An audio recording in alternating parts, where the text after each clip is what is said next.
Hello and welcome. Today we're looking into something pretty remarkable from the early days of the Trump administration, the creation and initial actions of the Department of Government Efficiency, or DOGE. Right, DOGE. It burst onto the scene with Elon Musk as its very public figurehead, and its mission, well, it was explicitly about slashing federal spending. And described by many as really unprecedented in American history. If you find this topic interesting, please do consider liking and subscribing. It helps us bring you more explorations like this one. So DOGE really came together right after Trump's victory in November. It was primarily led, at least initially, by Elon Musk and Vivek Ramaswamy. And Musk didn't just lead. He brought in his own team, didn't he? He did, a sort of rapid response group of young coders, computer experts, people used to his way of working, presumably. His profile during that time was huge. You saw him constantly with Trump, and then there was that Time magazine cover in February. Oh, yeah, the one with him behind the president's desk in the Oval Office. Very symbolic.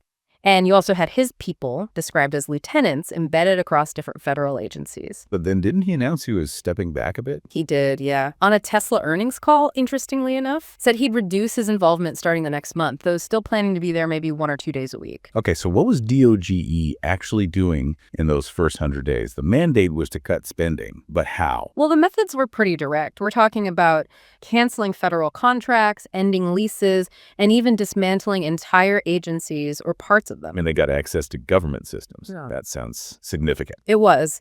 Reports described it as forcible access into really sensitive systems, the ones handling trillions in payments, plus personal data for hundreds of millions of people, Americans, federal workers, immigrants. And the immediate consequence was? A huge reduction in the federal workforce. The numbers suggest over 100,000 employees were let go in that initial period. Wow, over 100,000.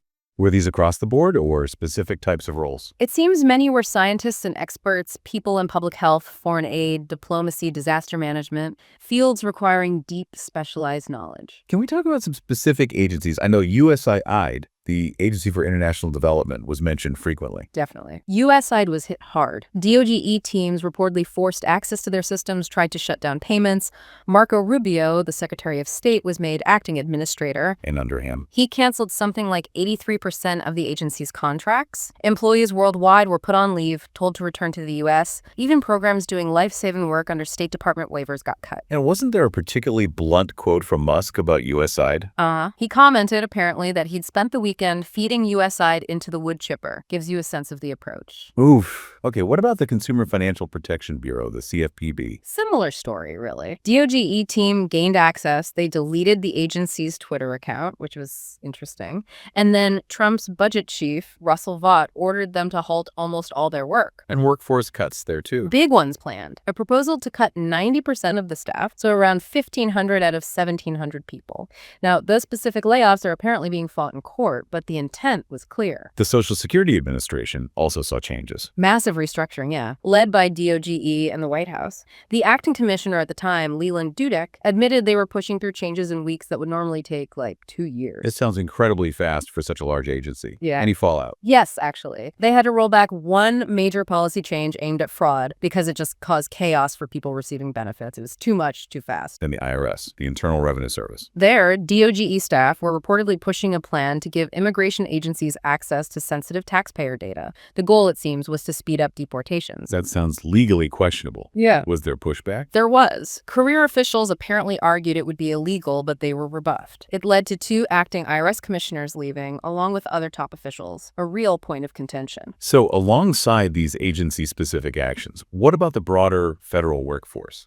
Well, one of Musk's early moves was that mass email, fork in the road, it was called, sent to most of the 2.4 million federal workers. Fork in the road. What did it offer? Buyouts. Basically, an offer for people to resign voluntarily. It was apparently quite similar to an email he sent to Twitter employees when he took over there. And were certain groups targeted for actual layoffs? It seems so. Reports indicated probationary employees were often the first to go. Also, employees working in diversity, equity, and inclusion programs aligning with the broader directive to end DEI initiatives. There was a quote from a federal worker about that, wasn't there? Yes, someone described the feeling as the cruelty is the point. It suggests how some of these actions were perceived internally. Did agencies try other ways to reduce staff besides direct firing? Oh, absolutely. Many agencies offered incentives, early retirement options, voluntary separation packages, deferred resignations where you agree to leave later. And then came the reduction in force plans. Yeah. RIFs. Exactly. Those are the more formal processes for government layoffs. And the numbers were stark. The Department of Education, for instance, was planning to cut nearly half its workforce. Half. That's enormous. Any other examples? Health and Human Services, HHS, was reportedly planning to cut about 20,000 full-time employees.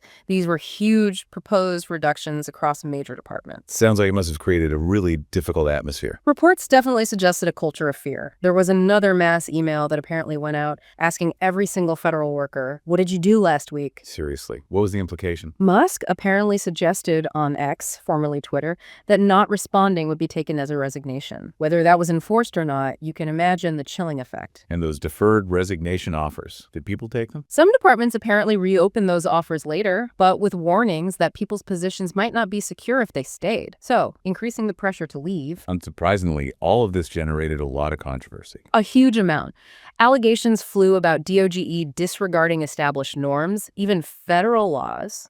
There were also reports questioning the accuracy of DOGE's findings, suggesting mischaracterizations. And political consequences. Yes, you saw pushback. Anger reported at town hall meetings. Democrats pointed to electoral wins, like a key Wisconsin Supreme Court race.